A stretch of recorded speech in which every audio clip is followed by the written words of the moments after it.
English के कुछ ऐसे रूल्स जिन्हें अगर आपने टाइम रहते मास्टर कर लिया तो आपकी फ्लुएंट इंग्लिश 100% पक्की, क्योंकि वो रूल्स हैं जिन्हें लेके हम सब कंफ्यूज रहते हैं। अगर आप इन रूल्स को नहीं समझते टाइम रहते रहते तो आप अच्छी इंग्लिश बोल ही नहीं सकते। You can't even imagine speaking fluent English on your own. तो अगर आप चाहते हैं कि आप वक्त पर सही इंग्लिश बोलना सीख जाओ और बिला वजह की जो मिस्टेक्स आप करते हो, ज़बरदस्ती की एरर्स जो आप लगाते हो अपने सेंटेंसेस में, उनसे अगर आप छुटकारा पाना चाहते हो, you must watch this video till and.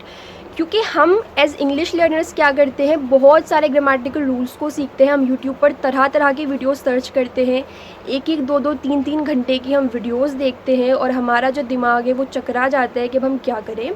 तो बजाय इतनी लंबी लंबी वीडियोस देखने के, आई वुड रिकमेंड यू कि आप इस वीडियो को देखो।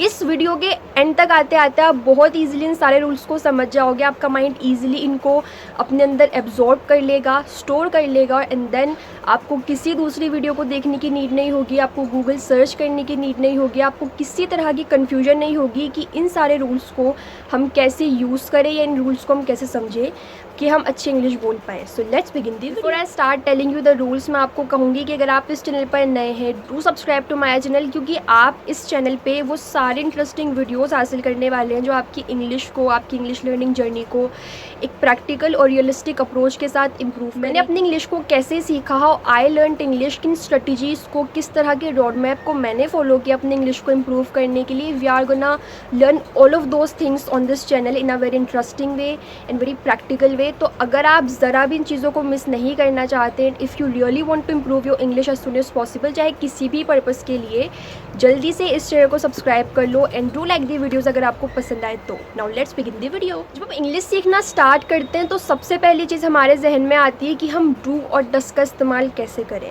डू और डस का इस्तेमाल हम क्यों करते हैं, कैसे करते हैं, कब कब करते हैं, डू और डस क्या है, ये सारी चीज़ें एक साथ हमारे माइंड में आ जाती है और हम कंफ्यूज हो जाते हैं। और यही कन्फ्यूजन है जो हमें बहुत ईजिली मोटिवेट करती है टू गिव अप। हम बहुत ईजिली इंग्लिश सीखना बंद कर देते हैं क्योंकि हमें ये कन्फ्यूजन रहती है कि हम इन रूल्स को कैसे समझें। बहुत आसान है, बिलीव मी। आपको ग्रामर नहीं सीखनी है, आपको सिर्फ एक नॉर्मल तरीके से, नेचुरल तरीके से इंग्लिश बोलना सीखना है। तो आप बहुत इजी वे में इन रूल्स को समझ के चलो, बिल्कुल मत घबराओ, वीडियो को स्किप मत करना ये सोच के कि पता नहीं क्या है क्या नहीं है। मैं आपको बहुत आसान तरीके से इन रूल्स को समझाऊंगी और इस वीडियो के अंत तक आते आते आप इजीली समझ भी जाओगे। So be positive and stay consistent. Do और डज हेल्पिंग वर्ब्स हैं, इस बात को आप ध्यान रखो। हेल्पिंग वर्ब्स का मतलब है कि वो हेल्प करते हैं। अब किसको? एक सब्जेक्ट को। अब सब्जेक्ट क्या है, वर्ब क्या है, ऑब्जेक्ट क्या है, I need not tell you, क्योंकि आप 5th क्लास के बच्चे तो होनी है कि मैं आपको सामने बैठा के और ब्लैक बोर्ड पर लिखते हुए बताऊँ कि देखो बच्चों ये सब्जेक्ट है, वर्ब है। आपको इतना डेप्थ में जाना ही नहीं है, क्योंकि जैसे ही आप बेसिक्स क्लियर करते हो ऑटोमेटिकली आपको समझ आ जाने लगता है कि भाई ये क्या है, ये क्या है, ये क्या है। और डज ये दोनों हेल्पिंग वर्ब्स हैं जो कि हेल्प करते हैं किसको? सब्जेक्ट को इन अ सेंटेंस। अब सब्जेक्ट कौन है? सब्जेक्ट वो बंदा है जिसकी हम बात करते हैं किसी भी वाक्य के अंदर। फॉर एग्जाम्पल, क्या तुम स्कूल जाते हो, तो यहाँ पर तुम जो है वो इस सेंटेंस का पर्सन है, वो इस सेंटेंस का सब्जेक्ट है, उसी की हम बात कर रहे हैं। मैं आप ही से तो पूछ रही हूँ कि आप स्कूल जाते हो, तो you is the subject in this sentence. Do और डज हेल्पिंग वर्ब्स हैं, पहली चीज़ आपको ये याद रखनी है। दूसरी चीज़ आपको याद रखनी है कि इन दोनों हेल्पिंग वर्ब्स का यूज़ हम इंडेफिनिट टेंस में करते हैं। अब इंडेफिनिट एक टेंस है, तो अगर आपको नहीं पता ये क्या है, आई वुड रिकमेंड कि आप मेरी टेंसेस की सीरीज़ देख लो। सारे टेंसेस बहुत ईजिली आपके दिमाग में छप जाएंगे और फिर आपको बिल्कुल भी नीड नहीं होगी कि आप और कहीं जाके टेंसेस सीखो या बिला वजह की कन्फ्यूज़न में आप रहो।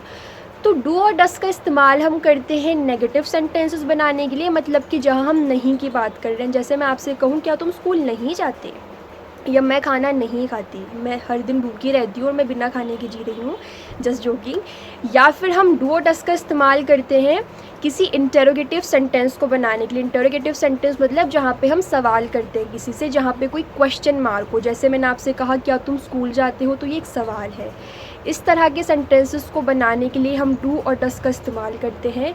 अब बारी आती है कि डू का इस्तेमाल किसके साथ करना है, डस का इस्तेमाल किसके साथ करना है। तो दुनिया की हर भाषा के अंदर जो पर्सन है वो हमेशा सेम होंगे। भले ही इंग्लिश जब आप सीखते हो तो आपको अलग रूल्स समझने पड़े, हिंदी में अलग, स्पेनिश में अलग, अरेबिक में अलग, वो सबकी ग्रामर है।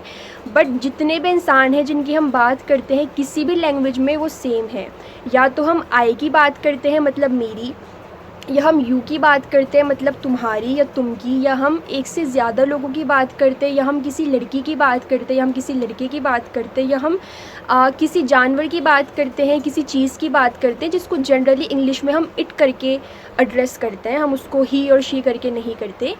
तो इन सारे सब्जेक्ट्स को आपको समझना पड़ेगा कि किसके साथ आपको क्या लगाना है ना। इंडेफिनिट टेंस के अंदर हम आई के साथ, यू के साथ, वी के साथ, दे के साथ और एक से ज़्यादा लोगों के साथ, मतलब अगर मैंने यहाँ पे 2 नाम ले दिए, रोहन और रमेश, सुनीता और मशल, तो इन 2 लोगों के साथ, एक से ज़्यादा लोगों के साथ हम डू का इस्तेमाल करेंगे जब हम इंटेरोगेटिव या हम नेगेटिव सेंटेंसेस फॉर्म करेंगे। तो अगर आप किसी सिंगुलर सब्जेक्ट की बात करो, जैसे कि आप किसी सिंगुलर किसी इंसान की बात करो, सिर्फ मशल का नाम आप लो या सिर्फ आप रमेश का नाम लो, या आप ही या शी करके किसी को संबोधित करो, तब आप डस का इस्तेमाल करोगे जब आप नेगेटिव या इंटेरोगेटिव सेंटेंस बनाओगे। तो कंफ्यूज होने की बिल्कुल भी ज़रूरत नहीं है। मैं इस वीडियो में आपको लिख कर भी कुछ नहीं दूंगी, क्योंकि मैं चाहती हूँ कि आप अपने लिसनिंग स्किल्स को इम्प्रूव करो। Just listen to me carefully and try to absorb everything, ठीक है।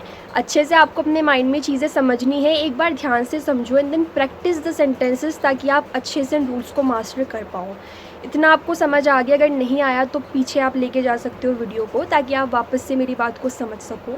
अब मैं आपको कुछ एग्जांपल्स देती हूँ थ्रू सेंटेंस। फॉर एग्जांपल अगर मैं नेगेटिव सेंटेंसेस आपको दूँ तो मैं कह सकती हूँ कि मैं स्कूल नहीं जाती, I do not go to school. अब यहाँ पे आई के साथ मैंने डू का इस्तेमाल किया। अब नॉट का क्यों किया ये आपको पता है, क्योंकि हम नहीं की बात कर रहे हैं, इसलिए हमने नॉट लगाया। जैसे जैसे आई सेड अर्लियर, जैसे जैसे आप सीखते जाओगे, प्रैक्टिस करोगे, सारे डाउट्स, सारी कन्फ्यूजन, सारे कॉन्सेप्ट्स ऑटोमेटिकली क्लियर होते चले जाएंगे। इंग्लिश इतनी मुश्किल नहीं है जितने आप उसको बना रहे हो।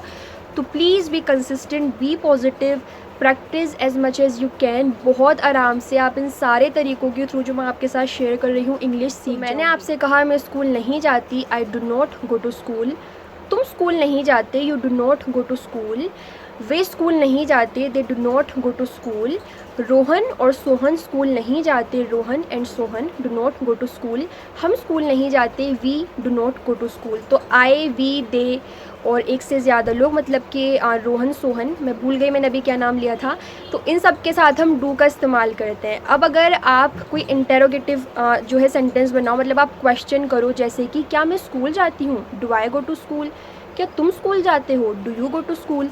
क्या वे स्कूल जाते हैं, do they go to school. क्या मशल और रवीना स्कूल जाती हैं, do Mashal and Raveena go to school. क्या हम स्कूल जाते हैं, do we go to school. तो इस तरह जब आप कोई क्वेश्चन करोगे तब भी आप डू का इस्तेमाल करोगे। अब हम बात करते हैं डस की। डस का यूज़ आप तब करते हो जब आप किसी सिंगल पर्सन की बात करो, जैसे कि क्या मशल स्कूल जाती है, डस मशल गो टू स्कूल। क्या रवीना स्कूल जाती है, does Raveena go to school. क्या ये स्कूल जाती है, does she go to school. क्या वे स्कूल जाता है, does he go to school. या फिर जब आप नॉट लगाओ, जब आप नेगेटिव सेंटेंस बनाओ, जैसे कि मशल खाना नहीं खाती है, मशल डज नॉट ईट फूड। वे दूध नहीं पीता है, he does not drink milk. या फिर अगर आप कहो कि रोहन क्रिकेट नहीं खेलता है, Rohan does not play cricket, तो यहाँ पे आपने डज नॉट का इस्तेमाल किया। तो ये तो बात हो गई कि आप डू और डस का इस्तेमाल कब कब करते हो, कैसे कैसे करते हो। हालांकि डू और डस का इस्तेमाल हम पॉजिटिव सेंटेंसेस में भी करते हैं, वो हम किसी बात की वीडियो में समझेंगे, वरना आप कंफ्यूज हो जाओ। Now here comes the rule और the confusion number 2 which is regarding I. हमें लगता है कि आई तो सिंगुलर है, आई तो एक अकेले पर्सन की बात है, तो हम उसके साथ डू का इस्तेमाल क्यों कर रहे हैं। आई ट्रूली अंडरस्टैंड, आपका सवाल बिल्कुल सही है and I literally agree with it. हम यही सोचते हैं कि आए तो सिंगुलर है, आए तो अकेला पर्सन है, तो हम उसके साथ डू का इस्तेमाल क्यों कर रहे हैं। इसका एक बहुत सिंपल सोबर सा जो आंसर है, जो कि बिल्कुल सटीक है, वो यही है कि इंग्लिश हमने नहीं बनाई है, और जैसे जैसे सालों सालों में जाके इंग्लिश इवॉल्व हुई और जैसे जैसे लोगों ने इसमें नई नई चीज़ें डाली, we have to learn it the way it is. हम इसमें कोई चेंजेस नहीं कर सकते, वरना हम अपनी बात को, अपने भाव को सामने वाले के सामने नहीं रख पाएंगे। तो हम आई के साथ डू का ही इस्तेमाल करते हैं। You have to keep this in mind. आप इसके साथ किसी और चीज़ का इस्तेमाल नहीं कर सकते। You will always put do after I. Rule number 3 और confusion number 3 is regarding will and shall. अब विल और शेल क्या है, इसके साथ हम क्या लगाएं क्या नहीं लगाएं। विल और शेल ये दोनों ही हेल्पिंग वर्ब्स हैं, just like do and does. ये दोनों आपको फ्यूचर बताने के लिए जो है हेल्प करती है। मतलब अगर आप फ्यूचर की बात बताओगे, जैसे कि मैं कल स्कूल जाऊंगी, I will go to school tomorrow, या राकेश कल स्कूल जाएगा, Rakesh will go to school tomorrow, या मैं अगले साल लंदन जाऊंगी, I will go to London next year. तो इस तरह से फ्यूचर की बात बताने के लिए आप विल और शेल का इस्तेमाल करते हो। अब यहाँ पे सवाल उठता है कि हम शेल का इस्तेमाल कब करें, विल का इस्तेमाल कब करें। जब आप इसको गूगल सर्च करोगे तो अक्सर आपको ये बताया जाता है कि शेल का इस्तेमाल अब हम ट्रेडिशनली नहीं करते। शेल का इस्तेमाल जो है हम फॉर्मल चीज़ें बताने के लिए करते हैं। मैं कहती हूँ ये सब फिजूल चीज़ें हैं। भाई शेल का इस्तेमाल आप क्यों नहीं कर रहे? ऐसा थोड़ी कि शेल कोई पुराने कपड़े हैं कि अब हम इसको नहीं पहनते, हमने इसको फेंक दिया है, ऐसा नहीं है। आप विल का भी इस्तेमाल कर सकते हो, आप शेल का भी इस्तेमाल कर सकते हो। अगर आप फॉरेनर्स को इंग्लिश बोलता हुआ देखोगे, you will find them speaking shall more and more. वो शेल का इस्तेमाल बहुत ज़्यादा करते हैं। अब आई के साथ करना है, यू के साथ करना है, वी के साथ करना है, बिंदास सबके साथ विल का भी इस्तेमाल कर सकते हो, शेल का भी इस्तेमाल कर सकते हो। Nobody is gonna interrupt you. कोई आपको नहीं मारेगा, कोई आपको नहीं भगाएगा। तो आप चाहे शेल का इस्तेमाल करो या विल का, there is no problem at all. Just keep this in mind कि इन दोनों ही हेल्पिंग वर्ब्स का यूज़ हम फ्यूचर टेंस को बताने के लिए करते हैं। हालांकि हम शेल का इस्तेमाल और भी कई चीज़ों के लिए करते हैं जो हम फ्यूचर में सीखेंगे। अदरवाइज़ मैंने जैसा कहा था पहले, आप ज़्यादा कंफ्यूज हो जाओगे। बस इतना याद रखो कि आप इन दोनों का इस्तेमाल बिंदास कर सकते हो। Nobody is gonna beat you और scold you. Last but not the least हमारा कन्फ्यूजन है हैज़ और हैव को लेकर। हैज़ और हैव का इस्तेमाल हम कब कब करते हैं? आई वुड रिकमेंड कि आप फिर से टेंसेस की सीरीज़ देखो। टेंसेस की सीरीज़ जब आप देखोगे तो सारी चीज़ें आपकी एज इट इज़ जो है क्लियर हो जाएंगी। आपको किसी भी तरह की कन्फ्यूजन नहीं रहेगी उस सीरीज़ को देखने के बाद।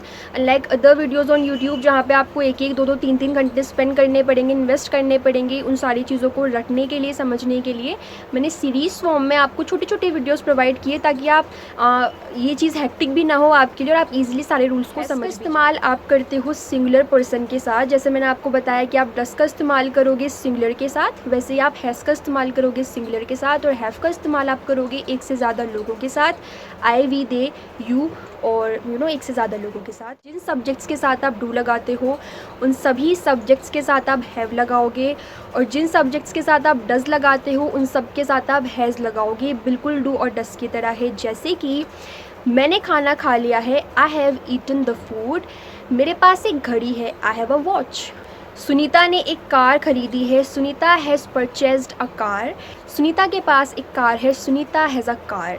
तो जब आप सिंगुलर की बात करोगे हैज़ का इस्तेमाल करोगे, जब आप प्लूरल की बात करोगे या जो भी पर्सन हम डू के साथ इस्तेमाल करते हैं तब आप हैव का इस्तेमाल करोगे। So these are the confusions, these are the rules जो मुझे लगता है कि हर एक इंग्लिश लर्नर को in the initial days of starting your English learning journey clear कर लेना चाहिए, सीख लेना चाहिए, ताकि बाद में जाके आपको किसी भी तरह की प्रॉब्लम ना हो। अगर आपको वीडियो पसंद आई हो, ये सारे रूल्स समझ आए हो, जो कि आपको समझ आ गए होंगे, if you have listen to me attentively, do like the video, क्योंकि अगर आप वीडियो को लाइक करेंगे मुझे अच्छा लगेगा और मैं जो ये मेहनत कर रही हूँ आप लोगों के लिए थोड़ा इसका फल मुझे मिल जाएगा।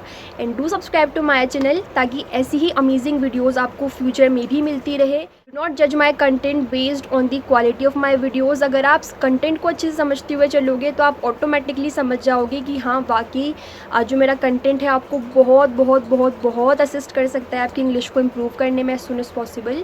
अगर आपको लगता है कि आपके इर्द गिर्द कोई भी ऐसा पर्सन है जो इंग्लिश को इम्प्रूव करने के लिए स्ट्रगल कर रहा है just like you, do share my channel and do share my videos with them as well.